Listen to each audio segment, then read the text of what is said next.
We are back from the BPA laboratory.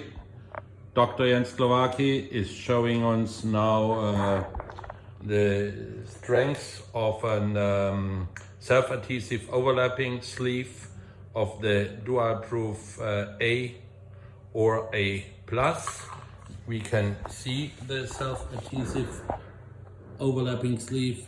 It's in between, and we see what's happened now under the test. You see it's sliding, it's very soft, it's watertight, no problem, but it's getting easily and it slides, and we are not able to get more than 230, and it's like a bubble gum and it's sticky,